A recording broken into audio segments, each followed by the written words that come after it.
परमेश्वर के दैनिक वचन। शैतान एक बार फिर से अय्यूब की परीक्षा लेता है। अय्यूब के संपूर्ण शरीर में फोड़े निकल आते हैं। परमेश्वर के द्वारा कहे गए वचन। अय्यूब 2:3। यहोवा ने शैतान से पूछा, क्या तूने मेरे दास अय्यूब पर ध्यान दिया है कि पृथ्वी पर उसके तुल्य खरा और सीधा और मेरा भय मानने वाला और बुराई से दूर रहने वाला मनुष्य और कोई नहीं है? यद्यपि तूने मुझे बिना कारण उसका सत्यानाश करने को उभारा, तो भी वह अब तक अपनी खराई पर बना है। अय्यूब 2:6। यहोवा ने शैतान से कहा, सुन, वह तेरे हाथ में है, केवल उसका प्राण छोड़ देना। शैतान के द्वारा कहे गए वचन। अय्यूब 2:4-5। शैतान ने यहोवा को उत्तर दिया, खाल के बदले खाल, परंतु प्राण के बदले मनुष्य अपना सब कुछ दे देता है। इसलिए केवल अपना हाथ बढ़ाकर उसकी हड्डियां और मांस छू, तब वह तेरे मुंह पर तेरी निंदा करेगा। अत्यधिक पीड़ा के मध्य अय्यूब ने सचमुच में मानव जाति के लिए परमेश्वर की देखरेख का एहसास किया। शैतान से यहोवा परमेश्वर के प्रश्न के बाद शैतान रहस्यमयी रूप से बहुत खुश था। यह इसलिए था क्योंकि शैतान जानता था कि उसे एक बार फिर से उस पुरुष पर आक्रमण करने की अनुमति दी जाएगी जो परमेश्वर की दृष्टि में सिद्ध था। यह शैतान के लिए एक दुर्लभ अवसर था। शैतान अय्यूब के अंगीकार को पूरी तरह से खत्म करने के लिए और उससे परमेश्वर के विश्वास का त्याग करवाने के लिए इस अवसर का उपयोग करना चाहता था, जिससे वह आगे से परमेश्वर का भय न माने या यहोवा के नाम को धन्य न कहे। यह शैतान को एक अवसर देगा। किसी भी स्थान या समय पर वह अय्यूब को अपनी आज्ञा के अधीन एक खिलौना बनाने योग्य हो जाएगा। शैतान ने किसी नामो निशान के बिना अपनी बुरी युक्तियों को छिपा रखा था, परंतु वह अपने दुष्ट स्वभाव को रोककर नहीं रख सकता था। इस सच्चाई का संकेत यहोवा परमेश्वर के वचनों के प्रति उसके उत्तर में मिल सकता है। जैसा पवित्र शास्त्र में दर्ज है, शैतान ने यहोवा को उत्तर दिया, खाल के बदले खाल, परंतु प्राण के बदले मनुष्य अपना सब कुछ दे देता है। इसलिए केवल अपना हाथ बढ़ाकर उसकी हड्डियां और मांस छू, तब वह तेरे मुंह पर तेरी निंदा करेगा। अय्यूब 2:4-5। परमेश्वर एवं शैतान के मध्य इस वार्तालाप से शैतान की दुर्भावना का ठोस ज्ञान एवं एहसास हासिल न कर पाना असंभव है। शैतान की इन भ्रामक बातों को सुनने के बाद वे सभी जो सत्य से प्रेम करते हैं और बुराई से घृणा करते हैं, उनमें निसंदेह शैतान की नीचता एवं निर्लज्जता के विषय में अत्यधिक नफरत होगी। वे शैतान की भ्रांतियों के द्वारा त्रस्त एवं घृणा महसूस करेंगे और ठीक उसी समय वे अय्यूब के लिए गंभीर प्रार्थनाएं एवं सच्ची कामना करेंगे, यह प्रार्थना करते हुए कि यह खरा व्यक्ति सिद्धता को प्राप्त कर सके, यह इच्छा करते हुए कि यह पुरुष जो परमेश्वर का भय मानता और बुराई से दूर रहता है, वह सदा सर्वदा शैतान की परीक्षाओं पर विजय पाएगा और ज्योति में जीवन बिताएगा और परमेश्वर की आशीषों एवं मार्गदर्शन के मध्य जीवन बिताएगा।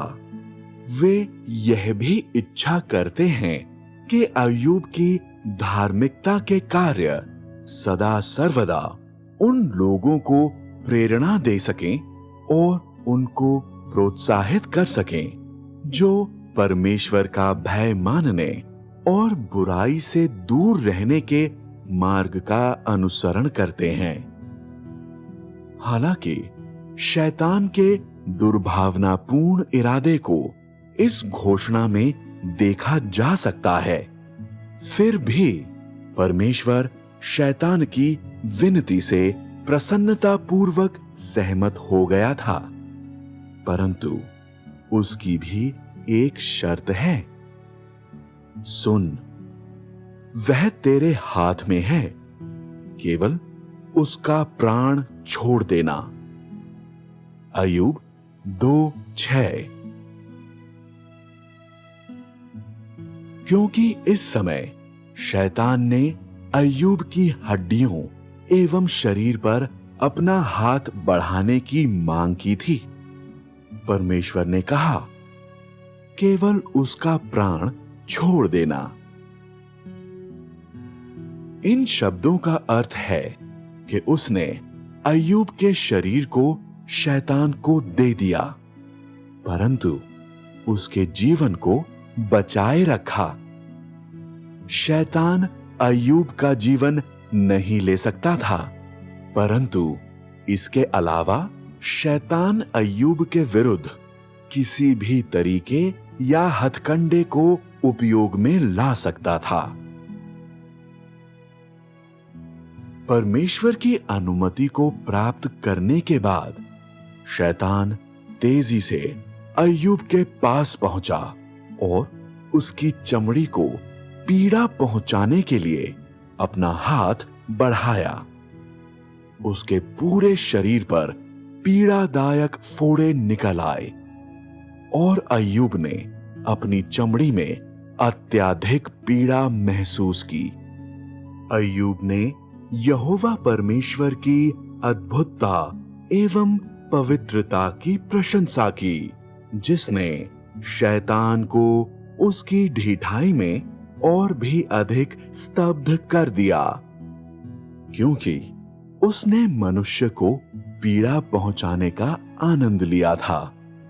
शैतान ने अपना हाथ बढ़ाया और अय्यूब के मांस को उधेड़ दिया, जिससे उसके घाव पकने लगे।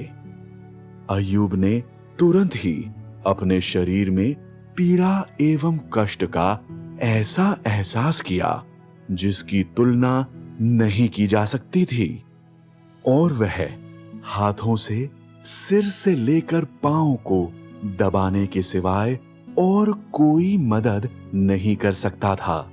मानो यह शरीर की इस पीड़ा से, उसकी आत्मा में हुए इस आघात से उसे राहत पहुंचाएगा। उसने महसूस किया कि परमेश्वर उसकी बगल में खड़े होकर सब कुछ देख रहा था और उसने अपने आप को मजबूत बनाने के लिए भरसक कोशिश की। उसने एक बार फिर से भूमि पर घुटना टेका और कहा, तू मनुष्य के हृदय के भीतर झांकता है, तू उसकी दुर्दशा को देखता है, क्यों उसकी कमजोरी तुझे चिंतित करती है। परमेश्वर यहोवा के नाम की स्तुति हो। शैतान ने अय्यूब के असहनीय दर्द को देखा, परंतु उसने अय्यूब को यहोवा परमेश्वर के नाम को त्यागते हुए नहीं देखा था। इस प्रकार उसने अय्यूब की हड्डियों में पीड़ा पहुंचाने के लिए तुरंत ही अपना हाथ बढ़ाया और वह उसके अंग अंग को तोड़ने के लिए बेताब था। एक मिसाल के तौर पर अय्यूब ने अभूतपूर्व पीड़ा का एहसास किया था। यह मानो ऐसा था कि उसके मांस को चीरकर हड्डियों से बाहर निकाल दिया गया था और मानो उसकी हड्डियों को थोड़ा थोड़ा करके कुचला जा रहा था। इस भयंकर पीड़ा ने उसे यह सोचने पर मजबूर कर दिया कि मर जाना इससे बेहतर होता। उसकी सहन शक्ति अपनी चरम सीमा तक पहुंच गई थी। वह चिल्लाना चाहता था। वह उस दर्द को कम करने के लिए अपने शरीर की चमड़ी को चीर देना चाहता था। फिर भी उसने अपनी चीख को दबा कर रखा और अपने शरीर की चमड़ी को नहीं चीरा, क्योंकि वह शैतान को अपनी कमजोरी नहीं दिखाना चाहता था। और इस प्रकार उसने एक बार फिर से घुटने टेका, परंतु इस बार उसने यहोवा परमेश्वर की उपस्थिति को महसूस नहीं किया। वह जानता था कि वह अक्सर उसके सामने और उसके पीछे और उसके दोनों तरफ रहता था। फिर भी उसकी पीड़ा के दौरान परमेश्वर ने कभी अवलोकन नहीं किया। उसने अपना चेहरा ढक लिया और छिप गया था, क्योंकि मनुष्य के विषय में उसकी सृष्टि का अर्थ मनुष्य को पीड़ा पहुंचाना नहीं था। इस समय अय्यूब विलाप कर रहा था और अपनी दैहिक पीड़ा को सहने के लिए हर संभव प्रयास कर रहा था। फिर भी वह परमेश्वर को धन्यवाद देने से अपने आप को और रोक नहीं सकता था। मनुष्य पहले प्रहार में ही गिर जाता है। वह कमजोर एवं निर्बल है। वह युवा एवं अज्ञानी है। तू उसके प्रति इतने चिंतित एवं कोमल होने की इच्छा क्यों करता है? तू मुझे मारता है, फिर भी ऐसा करने से तुझे भी तकलीफ होती है। मनुष्य में ऐसा क्या है जो वह तेरी देखभाल एवं चिंता के लायक है? अय्यूब की प्रार्थनाएं परमेश्वर के कानों तक पहुंची और परमेश्वर खामोश था, केवल चुपचाप देख रहा था। पुस्तक में हर एक चाल को चलने के बाद कोई फायदा नहीं हुआ। शैतान चुपचाप चला गया। फिर भी अय्यूब के विषय में परमेश्वर की परीक्षाएं समाप्त नहीं हुई, क्योंकि परमेश्वर की वह सामर्थ्य जो अय्यूब में प्रकट हुई थी, उसे सार्वजनिक नहीं किया गया था। अय्यूब की कहानी शैतान के पीछे हटने के साथ समाप्त नहीं हुई थी। जैसे ही अन्य पात्रों ने प्रवेश किया, और भी अधिक शानदार दृश्यों का आना अभी बाकी था।